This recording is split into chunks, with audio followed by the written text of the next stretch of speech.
Hello नमस्कार दोस्तों, मैं हूं किशन लाल और आप देख रहे हैं RJ Kishan education YouTube channel. जल्दी से सभी विद्यार्थी लाइव आ जाएगा।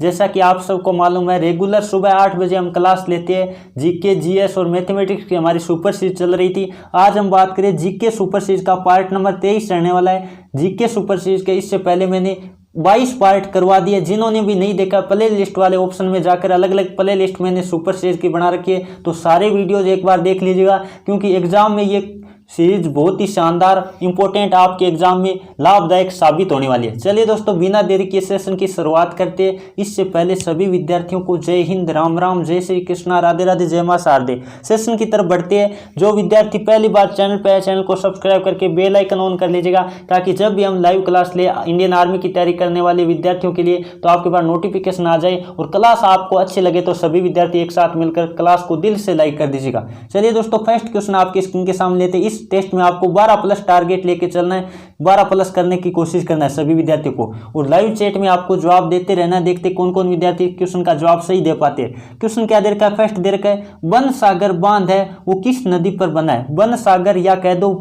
बाण सागर, ये कई बार बाण सागर भी लिखा आ सकता है। ये वन सागर बांध है वो किस नदी पर है? तो जो ऑप्शन नंबर क्या बता रहे हैं? बिल्कुल बी बता रहे हैं। बिल्कुल का उत्तर सही है, सोन नदी पे। इंपॉर्टेंट क्वेश्चन है, काफी बार आ चुका है। और यदि आपको कहे सरदार सरोवर बांध किस नदी पर है, तब आपको करना है नर्मदा नदी। सरदार सरोवर बांध की बात करें तब आपको करना है नर्मदा नदी। और आपको पता होगा नर्मदा नदी के उद्गम स्थल काफी बार एग्जाम में आ चुका है, तो आपको पता होगा अमरकंटक की पहाड़ियों से नर्मदा नदी का उद्गम स्थल है। चलिए दोस्तों, आगे बढ़ते हैं। अगला क्वेश्चन नंबर बात कर लेते हैं। दो आपकी स्क्रीन के सामने आ गया है। जल्दी से सभी विद्यार्थी इसका भी लाइव चैट में जवाब देने की कोशिश करिएगा।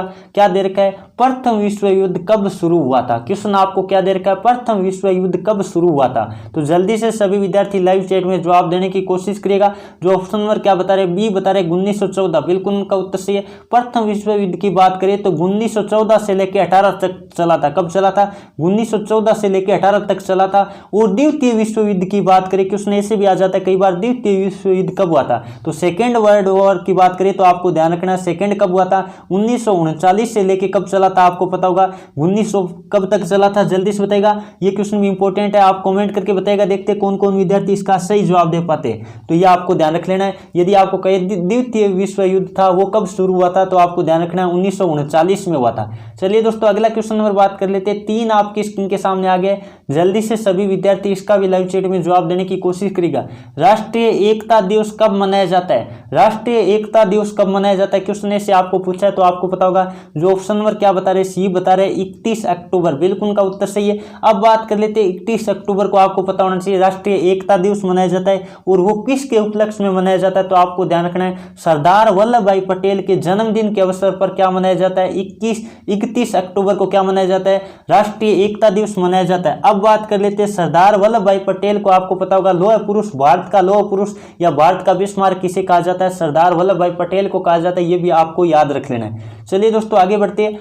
अगला क्वेश्चन नंबर 4 आपकी स्क्रीन के सामने आ गया। बेहद इंपॉर्टेंट क्वेश्चन है, काफी बार आर्मी एग्जाम में रिपीट हो चुका है। गाइड नामक जो पुस्तक है वो किसने लिखी है? तो गाइड पुस्तक की बात करें, जल्दी से जवाब देने की कोशिश करिएगा। तो जो ऑप्शन नंबर क्या बता रहे? सी बता रहे R.K. नारायण। बिल्कुल उनका उत्तर सी है।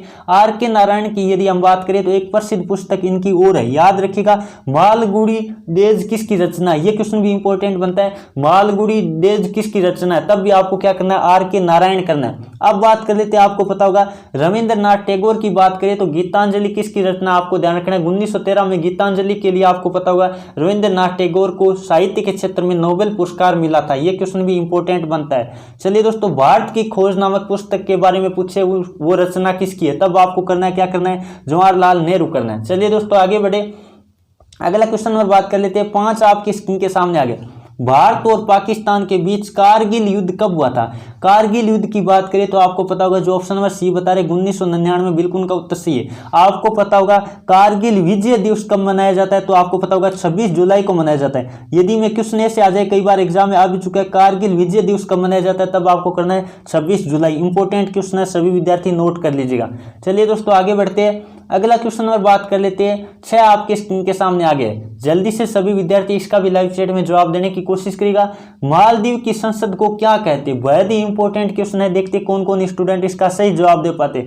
जो ऑप्शन नंबर बी बता रहे मजलिस, बिल्कुल उनका उत्तर सही है। मालदीव की संसद की बात करें तो आपको मजलिस करना है, और इजराइल की संसद की बात करें तो नेसेट कहते हैं, ये भी आपको याद रख लेना है। यदि मैं बात करूं, आपको ध्यान रखना है, मंगोलिया की संसद को क्या कहते हैं? इंपॉर्टेंट क्वेश्चन है, तो खुराल कहते हैं। मंगोलिया की संसद की बात करें तब आपको खुराल करना है। चलिए दोस्तों, अगला क्वेश्चन नंबर 7 आपके स्क्रीन के सामने आ गया। क्या दे रखा है? अशोक स्तंभ किस स्थान पर स्थित है? अशोक स्तंभ की बात करें तो जो ऑप्शन नंबर क्या बता रहे? बिल्कुल डी बता रहे सारनाथ, बिल्कुल उनका उत्तर सही है। अशोक स्तंभ की बात करें तब आपको करना है सारनाथ। यदि मैं बात करूं, आपको पता होगा, आपको कहे बुलंद दरवाजा कहां है तब आपको करना है फतेहपुर सीकरी। यदि आपको कहे कुतुब मीनार कहां है तब आपको करना है नई दिल्ली। और ताजमहल की बात करें तो वो आपको पता होगा आगरा में है। चलिए दोस्तों आगे बढ़ते हैं, अगला क्वेश्चन नंबर बात कर लेते हैं। 8 आपकी स्क्रीन के सामने आ गया। जल्दी से सभी विद्यार्थी इसका भी लाइव चैट में जवाब देने की कोशिश करेगा। अशोक महान का अंतिम युद्ध कौन सा था? अशोक महान की बात करें अंतिम युद्ध की तो जो ऑप्शन नंबर क्या बता रहे? बी बता रहे कलिंग का युद्ध, बिल्कुल उनका उत्तर सही है। कलिंग का युद्ध आपको पता होना चाहिए, अशोक महान का अंतिम युद्ध था। अब क्वेश्चन ऐसे बनता है, कलिंग का युद्ध किस नदी के किनारे लड़ा गया था? ये क्वेश्चन आर्मी का फेवरेट क्वेश्चन है, काफी बार आ चुका है, तो जल्दी से बताएगा। जो अशोक ने अंतिम युद्ध लड़ा था कलिंग का युद्ध, वो किस नदी के किनारे लड़ा था? इंपॉर्टेंट है, तो आपको पता होगा दया नदी के किनारे लड़ा था। इंपॉर्टेंट है, सभी विद्यार्थी नोट कर लीजिएगा। चलिए दोस्तों आगे बढ़ते हैं, जो कि क्वेश्चन बहुत ही इंपॉर्टेंट है और एग्जाम में आया हुआ भी है। धनराज पिल्ले का संबंध किस खेल से है? धनराज पिल्ले का संबंध बताना, आपको किस खेल से संबंध वो रखते हैं? तो जो ऑप्शन नंबर क्या बता रहे हैं? सी बता रहे, बिल्कुल उनका उत्तर से हॉकी। आपको पता होगा मेजर ध्यानचंद का संबंध, आपको पता हॉकी का जादूगर किसे कहा जाता है? मेजर ध्यानचंद को कहा जाता है। तो क्वेश्चन ऐसे भी आ सकता है, मेजर ध्यानचंद का संबंध किससे, तब आपको करना है हॉकी। और आपको कहे धनराज पिल्ले का संबंध किससे, तब भी आपको क्या करना है? हॉकी करना है। अब बात कर लेते हैं, एक क्वेश्चन ऐसे बनता है कि भारतीय जो राष्ट्रीय हम बात कर लेते हैं खेल दिवस है वो कब मनाया जाता है? ये इंपॉर्टेंट क्वेश्चन बनता है। राष्ट्रीय खेल दिवस आपको पता होगा 29 अगस्त को मनाया जाता है। कब मनाया जाता है? 29 अगस्त को मनाया जाता है। तो ये इंपॉर्टेंट क्वेश्चन है, सभी विद्यार्थी नोट कर लीजिएगा। 29 अगस्त को आपको पता होगा राष्ट्रीय क्या मनाया जाता है? खेल दिवस मनाया जाता है। और आपको पता होगा मेजर ध्यानचंद के जन्मदिन के अवसर पर मनाया जाता है। ये क्वेश्चन इंपॉर्टेंट है, सभी विद्यार्थी याद रखिएगा। राष्ट्रीय खेल दिवस किनके जन्मदिन के उपलक्ष्य में मनाया जाता है? आपको पता होगा हॉकी के जादूगर मेजर ध्यानचंद के जन्मदिन के अवसर पर मनाया जाता है। चलिए दोस्तों आगे बढ़े, अगला क्वेश्चन नंबर बात कर लेते हैं। 11 आपके स्क्रीन के सामने आ गया, बहुत ही इंपॉर्टेंट क्वेश्चन है। मार्टिन लूथर किंग किस देश से संबंधित है, यानी किस देश के थे? तो जो ऑप्शन नंबर क्या बता रहे? बी बता रहे अमेरिका, बिल्कुल उनका उत्तर सही है। काफी सारे विद्यार्थी लाइव चैट में जवाब भी दे रहे। अब बात कर लेते हैं, आपको पता होगा भारत का मार्टिन लूथर किंग किसे कहा जाता है? ये क्वेश्चन कई बार आ चुका है। तो स्वामी दयानंद सरस्वती को आपको पता होगा भारत का मार्टिन लूथर किंग कहा जाता है। इंपॉर्टेंट है, मैंने एक दिन क्लास में बताया भी था। चलिए दोस्तों आगे बढ़ते हैं, अगला क्वेश्चन और बात कर लेते हैं। 12 आपके स्क्रीन के सामने आ गया। क्या देर का है? भारत में पहली बार जनगणना कब हुई थी? अब एक क्वेश्चन पीछे जो 19 जनवरी वाला एग्जाम था उसमें ऐसे आया था, भारत में जनगणना कितने वर्षों के बाद होती है? तो आपको ध्यान रखना है, वर्तमान में 10 वर्षों के बाद क्या होती है? भारत में जनगणना होती है। कितने वर्षों के बाद होती है? 10 वर्षों के बाद। तो क्वेश्चन एकदम नॉर्मल सा ऐसा भी आ चुका है। और यहाँ क्वेश्चन पूछा है भारत में पहली जनगणना कब हुई थी? जल्दी से बताने की कोशिश करेगा। तो जो ऑप्शन नंबर क्या बता रहे? बी बता रहे 1872, बिल्कुल उनका उत्तर सही है। अब बात कर लेते हैं स्वतंत्र भारत की बात करें तब आपको करना है 1951, और सीधा भारत की बात करें तब आपको 1872 करना है। चलिए दोस्तों आगे बढ़े, अगला क्वेश्चन नंबर बात कर लेते हैं। 13 आपके स्क्रीन के सामने आ गए। प्रिंटिंग प्रेस की शुरुआत किसने की थी? बहुत इंपॉर्टेंट क्वेश्चन है, यानी प्रिंटिंग प्रेस की खोज किसने की थी हम कह सकते हैं। तो जल्दी से बताने की कोशिश करेगा, देखते कौन कौन विद्यार्थी इसका सही जवाब दे पाते। जो ऑप्शन नंबर डी बता रहे जॉन गुटेनबर्ग, बिल्कुल उनका उत्तर सही है। काफी सारे विद्यार्थियों ने लाइव चैट में जवाब भी दे दिए, ये तो आपने सुना होगा। जॉन गुटेनबर्ग को क्या कहा? प्रिंटिंग प्रेस की खोज यानी खोजकर्ता कहा जाता है। चलिए दोस्तों आगे बढ़े, आपको पता होगा न्यूटन की बात करें तो आपको पता होना चाहिए गुरुत्वाकर्षण का आविष्कार किसने किया था? न्यूटन ने किया था। चलिए दोस्तों आगे बढ़ते हैं, अगला क्वेश्चन और बात कर लेते हैं। 14 आपकी स्क्रीन के सामने आ गए। प्रथम परमवीर चक्र विजेता कौन है, यह आपको बताना। पहले बात तो कर लेते हैं, भारत का सर्वोच्च वीरता पुरस्कार की बात करें तो परमवीर चक्र है, यह भी क्वेश्चन इंपॉर्टेंट बनता है। सर्वोच्च सिविलियन यानी नागरिक पुरस्कार की बात करें तो वो है भारत रत्न। सर्वोच्च खेल पुरस्कार की बात करें तो राजीव गांधी खेल रत्न है। आपको यहाँ क्या परमवीर चक्र है वो सर्वप्रथम किसको मिला था, तो जो ऑप्शन नंबर डी बता रहे मेजर सोमनाथ शर्मा, बिल्कुल उनका उत्तर सही है। चलिए दोस्तों आगे बढ़ते हैं। अगला क्वेश्चन नंबर 15 आपके स्क्रीन के सामने आ गया, क्या है, मराठा साम्राज्य के संस्थापक कौन थे। ये क्वेश्चन तो बहुत ही शानदार है, काफी बार एग्जाम में आ भी चुका है। तो जो ऑप्शन नंबर ए बता रहे शिवाजी। आपको पता होगा शिवाजी का जन्म कहाँ हुआ था, कई बार क्वेश्चन ऐसे आ जाता है। तो शिवनेर दुर्ग में शिवाजी का जन्म हुआ था, जो मराठा साम्राज्य के क्या थे, संस्थापक थे। ये थी दोस्तों आज की क्लास। आज की क्लास में आपके कितने क्वेश्चन राइट हुए सभी विद्यार्थी कमेंट करके बताएगा।